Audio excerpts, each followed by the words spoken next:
So what up, Killzone and Titanfall fans? You know who it is.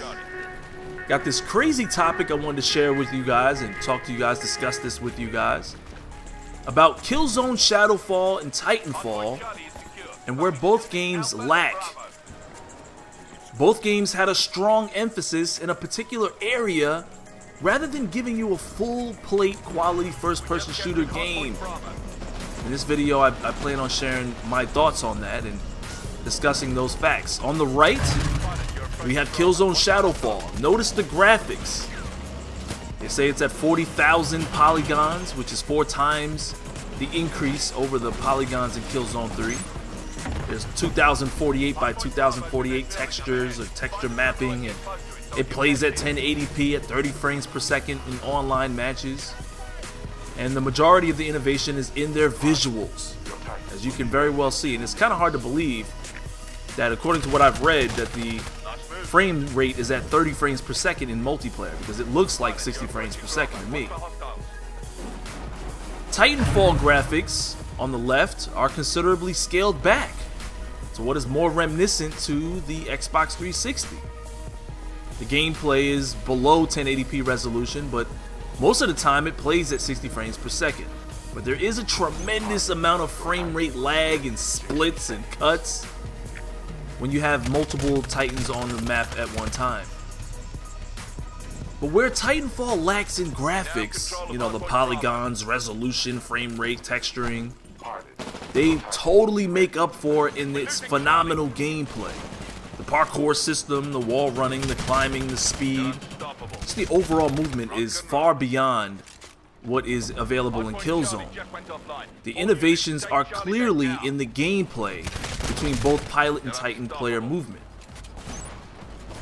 Now, for those of you guys that got a chance to play Killzone 3, you would remember that they actually had jetpacks and mech suits in Killzone 3. They didn't move as swift as they do in Titanfall, but it does prove that what Titanfall is doing isn't really anything new, just that Respawn Entertainment did it the best, or did it better. But my question for Guerrilla Games is, why did you scale back Killzone's gameplay instead of expanding on it? See, in my opinion, both of these games are lacking in something. Titanfall lacks in graphics, and Killzone lacks in gameplay. But they both lack in content. Both have little customization, very little unlockables. Both have a completely forgettable storyline. This is why people will still continue to play Call of Duty or Battlefield. Because what those games lack in innovation, they make up for in content. In Battlefield, you have a tremendous list of guns and vehicles to play with, and in Call of Duty you have guns and character customization. But nonetheless, that kind of content keeps the gamers gaming. It keeps them wanting to come back for more.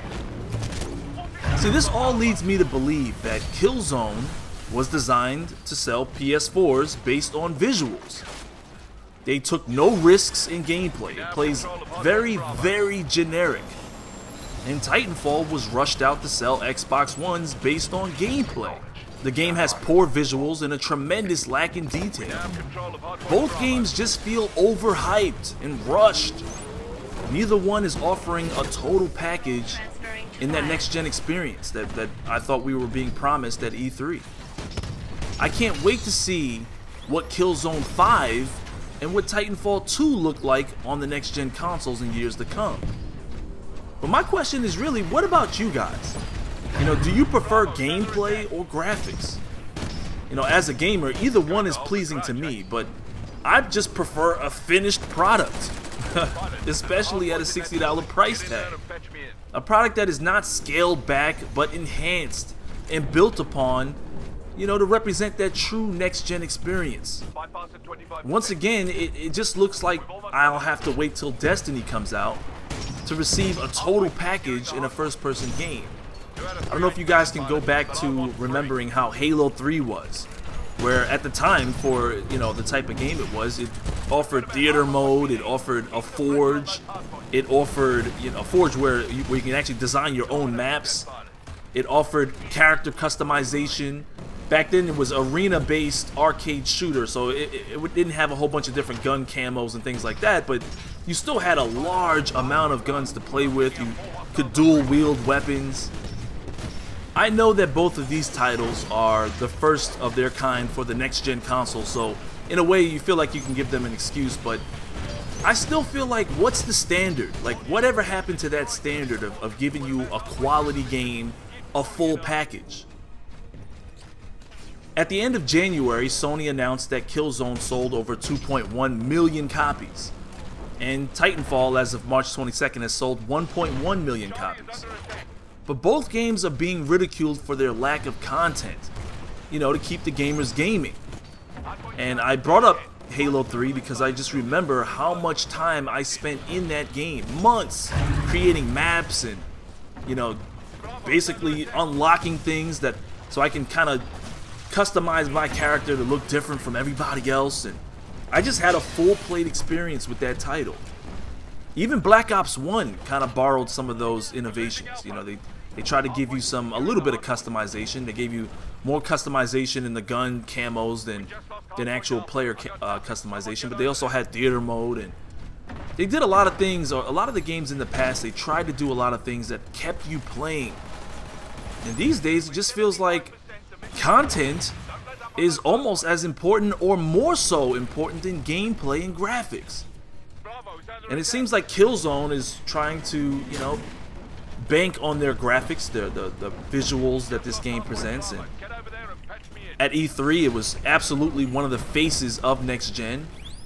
In Titanfall, it's all about the gameplay. I mean, look at how fast the robots move and the Titans move, and look how fast the gameplay is, and it's just all about gameplay. But both games seem to lack in anything that keeps you wanting to play for months on.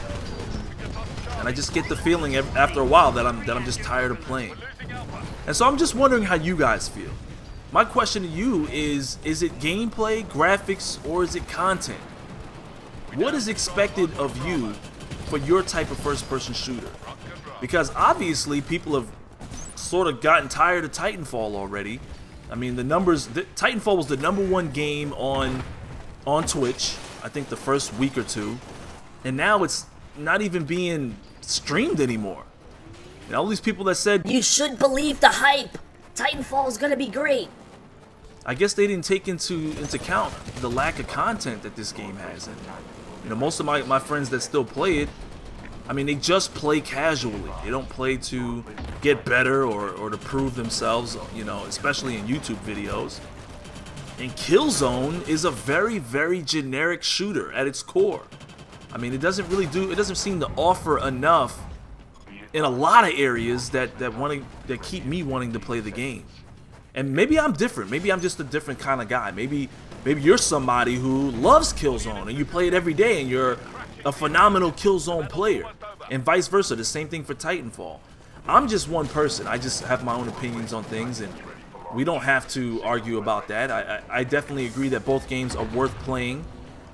In my opinion, both games are definitely a must-play, but not necessarily a must-buy, because they seem to be missing a large portion of what we like as first-person shooter gamers, you know, that keep us playing, and that's the content. And so I'm interested in chatting with you guys. Some of you guys have been coming into my streams. We've been talking about a lot of these different things, and we talk live about them. And, you know, I would love to hear your opinions. You know, what do you guys think? Because in the past, as a sports gamer, I like to see gameplay. We was always complaining about Madden not having good gameplay. And then once you get the gameplay down, we're like, okay, now, you know, get the graphics right. But it just kind of depends on what you're lacking in most. If the graphics are horrible, but the gameplay is decent, you'll still not really want to play it as much. It seems like we, as gamers, demand a little bit of both. But at the end of the day, isn't it the content that keeps you playing, that keeps you wanting to unlock different things, that keeps you customizing your own experience? Isn't it that content that draws you into the folklore, that keeps things interesting, and that keeps you wanting to outdo your opponents? It just seems like the lack of content is what both of these titles was missing. And I think that if they do make a part 2 for Titanfall or a part 5 for Killzone, That's something that they ought to consider. So it's your boy Shake. Hope you enjoyed this video. As always, I'll holla at you dudes later.